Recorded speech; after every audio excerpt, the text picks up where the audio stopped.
Central que transmitimos por el 13, por T13 en vivo, por Tele 13 Radio en simultáneo y todas nuestras plataformas. El ministro de Migración me está diciendo justo algo de Frank Sinatra me está diciendo, ¿no? Sí, no, le está preguntando si sabía que My Way es originalmente una canción, es un tema francés. Es una canción francesa, sí. Así es, con un tema totalmente distinto. Totalmente distinto. Polanca sí. la versionó, igual como hizo con esa canción del Festival de Viña, y Frank Sinatra la grabó y la convirtió en un gran éxito. ¿Le gusta Sinatra, no? Sí. ¿No? Sí. Más o menos, ya. No es lo que más me gusta. No es lo que más le gusta. Ya, pero es que lo pusimos porque Quincy Jones hizo este arreglo. Sí, por supuesto. Maravilloso. Ya. Y un fan. ¿Qué quiere que le haga? Como el programa lo conduzco yo y elijo las canciones. Sí. Ministro, ojalá fuera la economía así de fácil como elegir las canciones para iniciar un programa. Esto no cuesta mucho, lo suyo cuesta mucho más. Usted mismo dijo que el IMASEC de esta semana era decepcionante. Buenos días a todo esto. Sí, pues, bueno, un IMASEC de 0% en 12 meses, negativo respecto al mes anterior, por supuesto que es decepcionante y estuvo por debajo de las expectativas de todo el mundo. Hay diversas maneras de explicarlo, lo importante, sin embargo, son las proyecciones que tiene, qué es lo que significa como dato. Y yo quisiera partir en esto comentando que hice el cálculo, que desde que yo volví a Chile y llegué como consejero al Banco Central, ¿ya? Me han tocado 96 IMASEC, 96 IPC, 96 encuestas de empleo, así que en términos de analizar los datos, la coyuntura mensual, uno también aprende a mirarlo con cierta perspectiva. Entonces, una secuencia larga para mirar, digamos. Exactamente. Entonces aquí lo importante es qué es lo que nos está diciendo este número respecto de no solo lo que pasó en el mes, sino que cuáles son las perspectivas de la economía. Entonces yo diría, bueno, primero está cierto el tema de los feriados, que no es fácil dilucidarlo porque esta modalidad en que se agrega un día feriado cuando los días del 18 y 19 caen a mitad de semana, partió no hace tantos años, se había aplicado solo una vez antes. Pero es una ley antigua, digamos. Es del gobierno de la presidenta Bachelet. Ya. Entonces se había aplicado solamente una vez, entonces no es muy fácil ponderar saber bien cómo realmente pesa. Pero también hay que tener claro que hay otras cosas que frenan la economía y que de las cuales tenemos que dar cuenta, especialmente tenemos que fijarnos respecto a lo que viene para adelante. Un tema es el tema del crédito, que lo hemos comentado en ocasiones anteriores. Las condiciones financieras han estado muy restrictivas en Chile durante varios años, siguen estándolo aún. El stock de crédito lleva 4 años básicamente congelado, incluso un poco más bajo que hace 4 años atrás. Las tasas de interés todavía son altas, pese a lo que se ha ido normalizando. La tasa política monetaria del Banco Central todavía queda bastante por normalizar. La situación externa ha sido también restrictiva en lo financiero, un poco menos después de las bajas de tasas de Estados Unidos, pero ahora con los resultados de la elección nuevamente han tendido a subir las tasas internacionales. Entonces, en el fondo, la economía ha estado creciendo desde el tercer trimestre del año pasado, pero con un pie en el freno. Y eso en algún momento pasa la cuenta o le pasa la cuenta a ciertos sectores, como es el caso de la construcción, que lo hemos visto con muchos problemas con el correr del tiempo. Y los otros temas ya tienen que ver un poco más con el clima. Hemos hablado otras veces de este clima tan pesimista que tenemos, donde, por ejemplo, lo que vemos es que del lado de las empresas, la última información que tuvimos de las cuentas trimestrales del segundo trimestre, fueron que el ahorro de las empresas ha aumentado. O sea, las empresas están teniendo, muchas empresas están teniendo buenos resultados, pero lo han ido ahorrando. En vez de reinvertirlo. Todavía no lo están reinvirtiendo. Entonces ese es un desafío importante que tenemos también para adelante, si es que queremos, mantenernos creciendo en torno al 2,5, subir del 2,5, pasar más allá en el largo plazo. Así que tenemos desafíos. O sea, esta no es una pega que se resuelva en el dato de un mes. Es una lucha constante por mover esta economía y es una lucha que vamos a seguir dando con toda la energía y capacidad que tenemos como equipo. Hablemos de eso y reservemos por un momento lo de las empresas que están ahorrando y el clima de pesimismo. usted decía el otro día que no se va a cumplir el pronóstico de 2,7 o 2,6% de crecimiento para el año.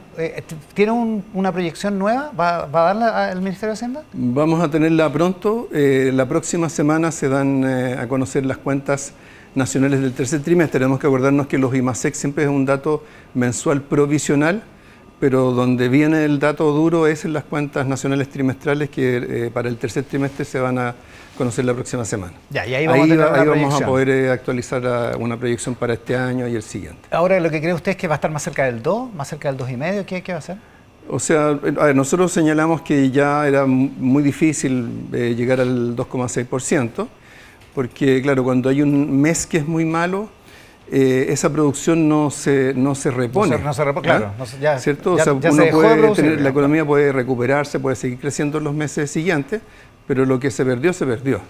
Entonces eso uno tiene que reconocerlo en las proyecciones. En el otro lado, si uno toma los primeros 3 trimestres con estos datos provisionales para el tercero, eso da entre 2,1 y 2,2% de crecimiento para el año. O sea, si creciéramos 0 en el cuarto trimestre respecto del tercero, ya estaríamos creciendo en torno al 2,2. Nosotros creemos que vamos a tener una cifra positiva el cuarto trimestre por una serie de razones, entre otras porque también han ido mejorando esas condiciones financieras más estrechas que hemos tenido. ¿Y eso debería incidir en acercarse más al 2,5? ¿Algo así? Ahí vamos a ver un dato más preciso. Nosotros no tenemos la ventaja del Banco Central que da rango, entonces... Pero es que, bueno, de ahí venía el tema. Sí. Oiga, ¿tú consideras que están equivocadas las empresas? Pues son decisiones racionales. ¿En ahorrar en vez de reinvertir por ahora? O sea, creo que hay un clima de pesimismo, de temor que de alguna manera al final llega a las decisiones que se toman.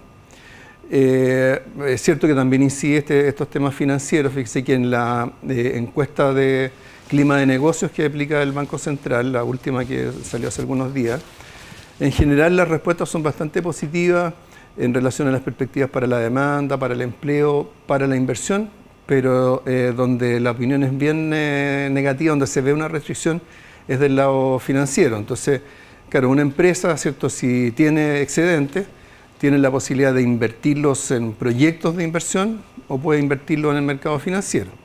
Entonces, mientras tenga ese dilema, mientras las tasas estén altas, siempre va a ser más difícil invertir.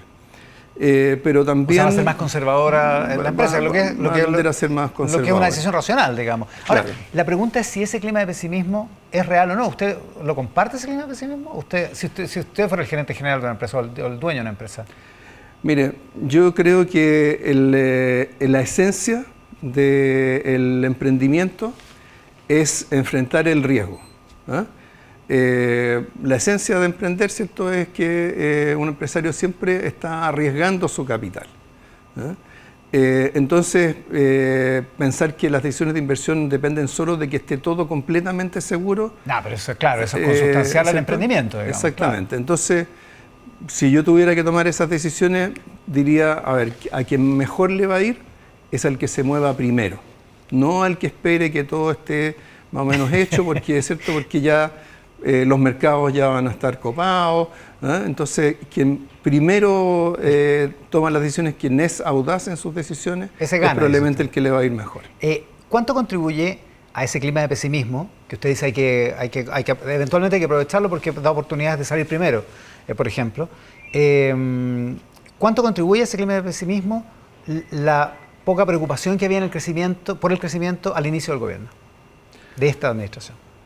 Bueno, es difícil ponderarlo. Es evidente que el tema del crecimiento no fue para nada un tema central, ¿cierto?, del programa o la campaña del gobierno. En buena medida eso era el reflejo de una manera de ver los temas de la economía, en el sentido de que como que la economía funcionaba sola. Que había tantas oportunidades que en realidad la inversión siempre iba a estar ahí. Y eso es como en la otra cara de la moneda, digamos en este caso del lado de la izquierda, de la visión que ha tenido muchas veces la derecha, que es que porque ellos tienen una visión más neoliberal de la economía, con eso solo los mercados les van a dar confianza. Yo creo que ninguna de las dos visiones es correcta. ¿Ah? Y el crecimiento requiere, ¿cierto?, políticas públicas que lo enfrenten, y eso lo estamos haciendo ya desde hace un buen tiempo. O sea, ya es una historia bien antigua el tema del programa. ¿Ah? Claro, o sea, tiene 3 años, digamos, Sí, esa discusión, digamos. Y por otro lado, estamos a punto de cumplir un año de que se dio a conocer el pacto fiscal. Ya tenemos algunos proyectos aprobados, otros que están a punto de aprobarse. O sea, hemos avanzado bastante, nos hemos movido bastante desde aquel entonces. Ya, pero no hay varitas mágicas para esto. No hay un plan que un gobierno cualquiera, no digo usted, digamos, pero que un gobierno pueda decir, mire, vamos a tomar estas 3 medidas, 4 medidas, y esto va a provocar en el mediano plazo que sea un boom de inversiones, un boom o un crecimiento económico. Eso no existe, ¿o sí? O sea, yo creo que lo importante es ver dónde están las oportunidades para el país, porque esas oportunidades van cambiando con el tiempo. ¿Ah? Hubo un tiempo, ¿cierto?, en que, en fin, la agroindustria fue un motor importante. Claro. Hoy día, si uno mira el mundo, hoy día lo que genera muchas oportunidades para Chile es las políticas para enfrentar el cambio climático en el resto del mundo. ¿Ah? Porque eso implica más demanda por cobre, más demanda por litio, por energías limpias, por hidrógeno verde, y en todas esas cosas tenemos nosotros ventajas comparativas. Y para eso tenemos que facilitar las inversiones. ¿Ah? Ahora ya se está trabajando en el segundo grupo de sistemas salinos para inversiones del sector privado en litio. Para futuras inversiones en litio. Supongo que a usted le gustaría que todo esto pasara más rápido, digamos.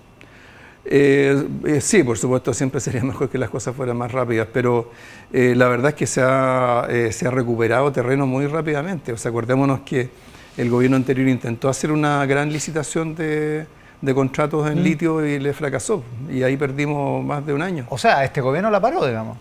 No. Después en el segundo intento la paró el gobierno. El gobierno anterior intentó una licitación. Claro. Que finalmente no prosperó porque no tomaba en cuenta los requerimientos legales de consulta indígena, y eso hizo fracasar ese proceso. Bueno, la pregunta, el panorama no es demasiado halagüeño, considerando que conocimos el IMASEC el lunes y que después conocimos el dato de inflación. Usted dice que uno de los problemas que hay es la estrechez financiera porque las tasas están altas, y el dato de 1% de inflación del mes de octubre parece poner en riesgo esa normalización de las tasas, ¿o no? O sea, digo, en ese sentido es un mal panorama. Bueno, el dato de inflación de octubre está explicado básicamente por los componentes volátiles del IPC, y de eso la mitad corresponde al aumento de las tarifas eléctricas, cosa que ya conocíamos, ¿cierto? Entonces lo que tenemos que explicar es el resto. El resto está todo concentrado en alimentos.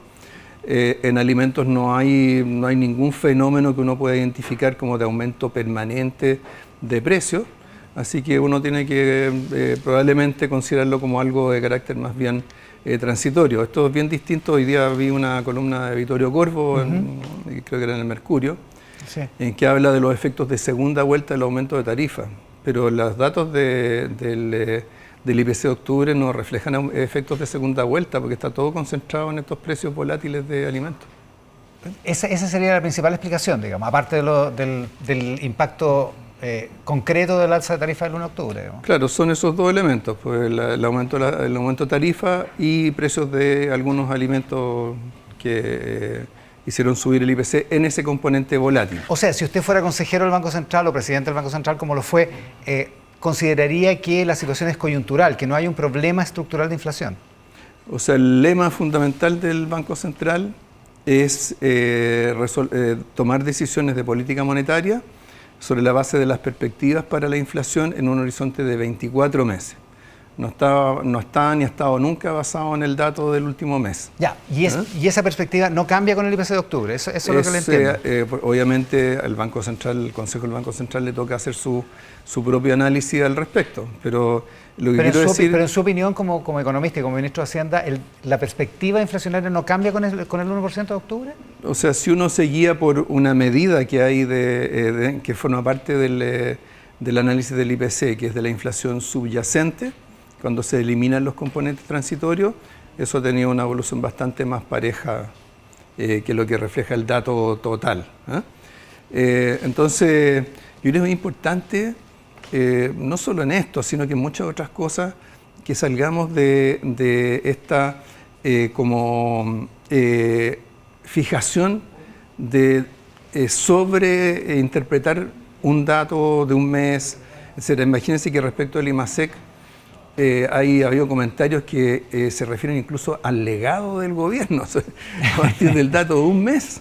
¿Ah? Entonces, con eso no quiero minimizarlo, el dato fue malo, de eso no cabe duda, pero lo importante es ver qué es lo que nos está diciendo respecto de perspectivas de mediano plazo y qué es lo que se requiere de las políticas públicas para seguir estimulando el crecimiento. Claro, o sea, lo que pasa es que en lo concreto, volviendo al tema del crecimiento, lo que pasa es que hay un crecimiento que es menor, o sea, a veces parece poco, medio punto menos de crecimiento, pero medio punto menos de crecimiento es harta plata en un contexto en el que el crecimiento tampoco es que sea boyante, digamos. No. Entonces, por eso mucha gente se preocupa, digamos. Claro, o sea, yo creo que nosotros compartimos plenamente la preocupación por el crecimiento. Hoy día hay una columna de Rosario Navarro sobre el tema.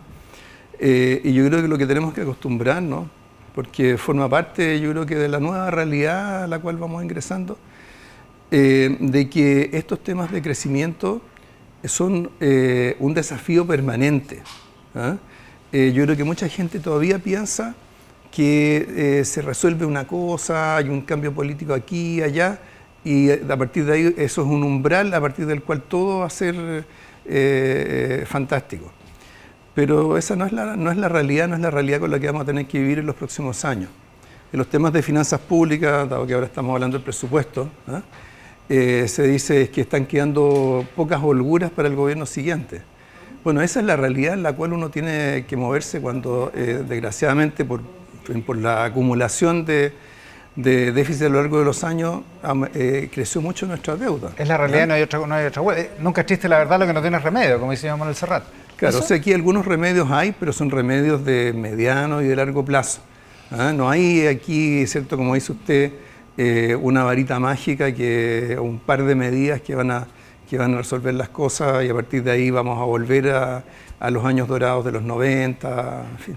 Ministro, a propósito de que mencionamos el efecto de las alzas de la luz, aparte que viene otro en enero, digamos, viene otra alza que es la tercera y ahí se debería terminar el ciclo de alzas. La nueva ley de subsidio eléctrico, la ampliación del subsidio para las cuentas de la luz, se quedó corto en términos de calcular la cantidad de beneficiarios. Finalmente se inscribieron menos de la mitad de los beneficiarios que el gobierno planteaba. ¿Qué pasó ahí? ¿Hay un problema de error de cálculo? ¿Hay un problema de la base de datos? ¿Hay un problema de los datos con los que el gobierno o el Estado maneja respecto de las personas de acuerdo a las encuestas que se hacen de calificación socioeconómica? O sea, bueno, ha sido bien publicitado y bien difundido este subsidio, ¿no? Yo creo que probablemente hay varios factores que inciden, pero creo que también uno de ellos es que las expectativas que se crearon respecto de lo que significaba el aumento de tarifas para el bolsillo de los hogares, creo que no estaban muy alineadas con lo que esto implicaba en términos de pesos, ¿no? Ya. O sea, el primer incremento de tarifa implicaba un aumento en la tarifa promedio que era del orden de los 4.500 pesos. Pero la gente no era eso lo que pensaba que iba a subir 20, 25, 30.000 pesos.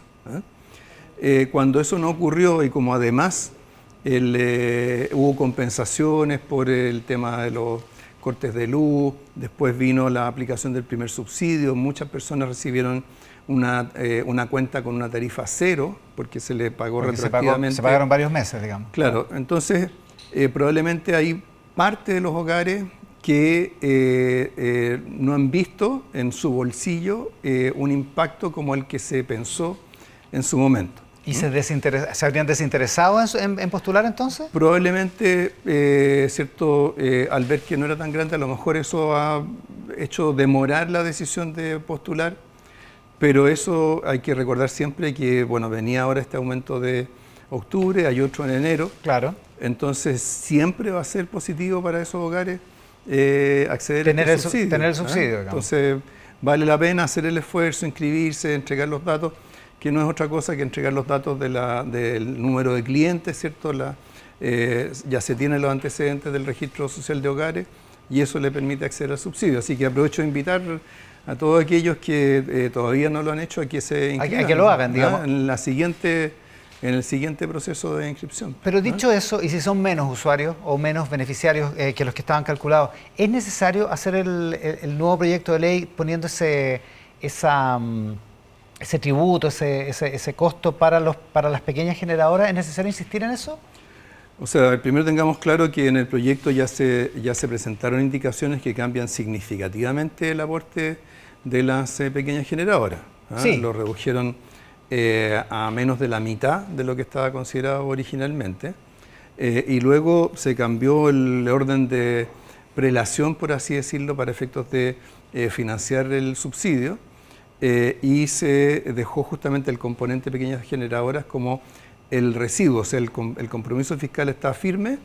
Si hay demanda suficiente, se requiere el aporte de las pequeñas generadoras, pero la magnitud de eso puede variar dependiendo de cuál es esa demanda efectiva. De acuerdo a la cantidad de usuarios, por decirlo claro, del subsidio. Así que eso, yo creo que ya ese tema ya ha cambiado bastante de perfil. Ministro, hablemos del presupuesto, pero hablemos del presupuesto primero de este año, porque hay un problema con los hospitales. El Colegio Médico está, no quiero decir en pie de guerra, pero bueno, llevaron un ataúd a la moneda el otro día. Están exministros de salud, a pesar de que son oficialistas, que tienen súper buenas palabras para usted, pero en la práctica todo el mundo dice, hay varios hospitales que están sin presupuesto, que no tienen cómo funcionar, y lo que el Ministerio de Hacienda ha prometido esta semana no alcanza, dice el Colegio Médico, ni para un tercio de las necesidades reales de esos hospitales. Sí, bueno, a ver, aquí lo primero que hay que decir es que el presupuesto de salud es probablemente lo más desafiante que hay en todo el presupuesto nacional. Y no lo es solo para nosotros aquí en Chile, sino que es en todo el mundo. En muchos países, después de la crisis del COVID-19, una vez que pasó esa emergencia, ha costado mucho regresar a los presupuestos que había previos al COVID-19. Ha quedado como instalado un nivel de gasto mayor. Por otro lado, aquí en Chile hemos tenido desgraciadamente la costumbre de que luego de aprobado el presupuesto siempre ha habido suplementos muy significativos. Tanto es así que, por ejemplo, en plena época del COVID, esos agregados en el curso del año terminaron siendo más grandes que todo el presupuesto original. El presupuesto original, claro. Entonces, ¿qué es lo que pasa? Que esa es una señal muy compleja a quienes administran el sistema. Porque a quien le dicen, mire, este es su presupuesto, para el año piensa, pucha, pero es muy probable pero que... En agosto me va a llegar otro. En agosto me va a llegar más plata. Claro. Entonces, en fin... No, hay un vicio en el sistema. Hay una dinámica que es muy compleja, que le dificulta la tarea a los directores de servicio, a los directores de hospital y por supuesto también al presupuesto nacional. ¿Y entonces cuál es la solución? Este año, en el año 2024, nosotros hicimos un esfuerzo grande por sincerar eso. Y de hecho, este año el presupuesto aumentó en 1.200 millones de dólares. Un aumento que no tenía hacía mucho tiempo, excepto, ¿cierto?, por los temas del COVID-19. Eso, algunos servicios, algunos hospitales lo entendieron y se adecuaron, otros no lo hicieron. En algunos casos hubo aumento de demanda de parte de la ciudadanía. Entonces hay muchas situaciones distintas mezcladas y eso no se puede resolver así simplemente de una plumada con un gran incremento de recursos, sino que uno tiene que asegurarse de que los recursos que aporta llegan donde realmente se necesitan. Y en eso se ha estado trabajando con el Ministerio de Salud. Hay recursos adicionales que se van a entregar para cerrar el año, pero en el contexto del presupuesto 2025, justamente algo que todos los parlamentarios han coincidido, es que hay que preocuparse de las causas más de fondo de que este tipo de escenario se dé. ¿Usted puede garantizar que no va a haber hospitales que se queden sin atender pacientes por problemas de plata? Lo que yo puedo decir es que los recursos que se van a entregar, ¿cierto?, son suficientes para que puedan cerrar bien el año. Ahora, las decisiones que se tomen, las situaciones que se enfrenten en esos hospitales, por supuesto que nosotros no tenemos un control sobre todo ello. O sea, pensemos, por ejemplo, que donde se produce este déficit es en lo que se llama el subtítulo 22, que viene de servicio de consumo, pero que no son solamente los medicamentos, los implementos hospitalarios, sino que es toda la contratación con el sector privado de prestaciones de salud. Hay casos en los cuales, ¿cierto?, esas contrataciones de prestaciones se hace a veces con sociedades médicas de personal del mismo hospital. Entonces hay dinámicas que son muy complicadas y que hay que ser capaz de enfrentarlas y resolverlas de manera más estructural. Entonces, eso no lo vamos a hacer en una modificación presupuestaria. Vamos a empezar a hacerlo si es que tenemos un buen acuerdo con para el presupuesto 2025 y va a ser una tarea que va a continuar para el año siguiente. Después del acuerdo que se logró en la comisión mixta, en la comisión, la comisión mixta de presupuesto, justo antes que vaya a la sala de la Cámara, primero, a partir de mañana, ¿usted está confiado en que ese acuerdo se va a cumplir? Porque había algunos parlamentarios comunistas que decían que está por verse porque la derecha ha rechazado algunas partidas por la vía del empate, en fin. Sí, bueno, desgraciadamente vivimos en una época de muchas desconfianzas, y eso tiene un costo, tiene un costo. Los economistas hablamos de costo de transacción, que significa que por la desconfianza significa que somos más a veces cautelosos, más restrictivos en hacer las cosas, demoramos las decisiones, pero el acuerdo que nosotros hicimos fue un acuerdo, a mí me parece bien potente, porque se refiere, por un lado, tiene que ver con cómo fortalecer la proyección y la gestión de los ingresos fiscales. Está, ¿cierto?, este recorte, llamémosle prudencial.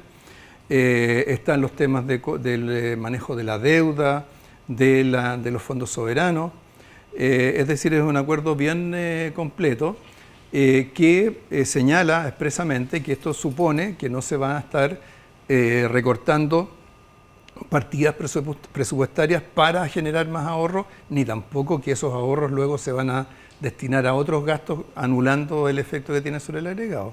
Y eso se cumplió durante la votación en la comisión mixta.